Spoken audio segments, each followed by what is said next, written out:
Hey everyone, welcome back to Kubrick Corner with me, Sean Wilson.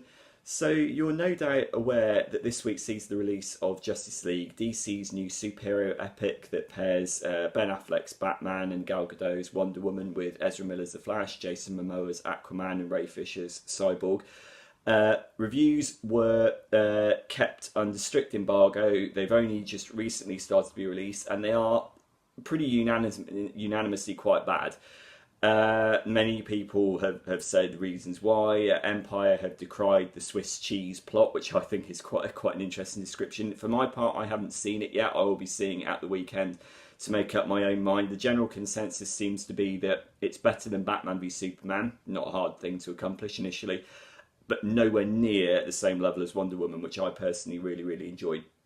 The other interesting bone of contention that's sort of arisen tangentially besides this is the presence of the films, or the non-presence of the film's Rotten Tomatoes score. Now, as most people who watch movies and who engage with movie media will know, Rotten Tomatoes is the aggregate website which gathers reviews from professional critics, and then it assembles an aggregate score which emerges as a percentage. And this is an interesting case because in recent years, Rotten Tomatoes as an entity has been cited more and more in the trade press, in film reviews, and more, especially in the immediate advance of a film's release, when there are just a few days or a few weeks to go until a particular movie's released. There is a lot of emphasis that goes on the seeming importance of the Rotten Tomatoes reviews, in particular the importance of the Rotten Tomatoes score. Now, this is a really interesting thing. There have been many noted industry figures have dismissed this. Martin Scorsese says it doesn't represent proper film criticism, boiling a verdict down to a percentage based on a certain amount of reviews. There are various responses to this. The controversial thing, as far as Justice League is concerned, is that Rotten Tomatoes have held back their tomato meter score on the film until very recently, and the score has subsequently emerged, and it's not good. It's not good at all.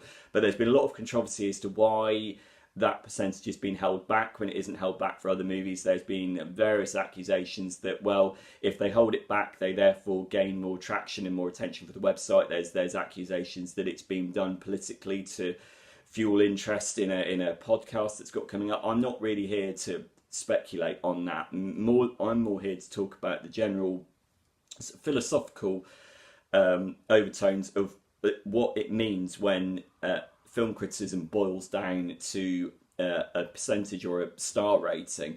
And I'm sort of on the same page with Martin Scorsese here, in that there is a real temptation to look at the verdict of a film in a very binary, almost static way. I know that I've been guilty of this before, that when I read film reviews, I very often will skip and I'll go down to whatever the rating is. In this case, I'll look at the rating on Rotten Tomatoes, whether it's as bad as like 20% or as high as 100%, whatever.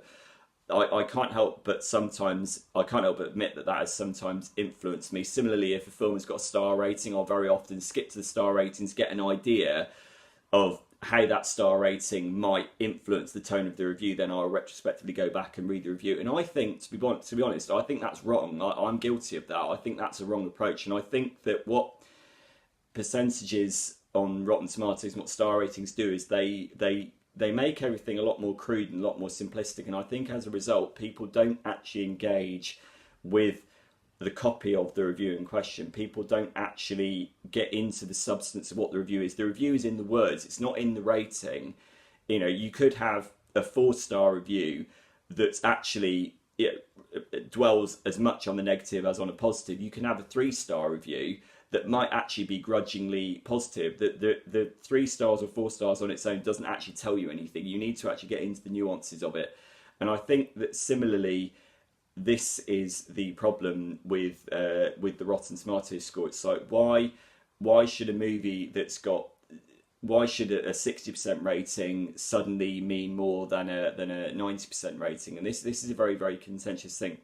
The other thing is as well, like, why should we care? I mean, I take a great interest in Rotten Tomatoes because as a film reviewer myself, I like to see the collated reviews of all the top critics in one place. I like to read what people have said. you know, I try not to take too much notice of the percentage itself. I just like seeing all these really well written reviews in one place. It's the quality of the reviews that I am interested in Rotten Tomatoes for primarily. But really, why do we care? Like a viewing of a film is dependent on individual subjective analysis, and there appears to be a great desire now to either hype a film up in advance of release or to absolutely trash a movie in advance of its release simply based on a rating. You know what? The most important thing is go and watch a film and make your own mind up. The percentage on an aggregate website ultimately doesn't matter, and I will be doing my own review of Justice League, you know, which might go with the flow of these general negative reviews. It might go against it. I might find it surprisingly enjoyable. At the end of the day, I don't really care what percentage it's got on Rotten Tomatoes. It's my point of view that matters, just as with anybody else's point of view, it's what matters. So this is a slippery one. So if you have any thoughts on how this is impinging on film criticism or indeed on your own film habits, hit me up here at Kubrick Corner Film Reviews, or give me a follow, send me a message on Twitter at Shawnee22. Peace out.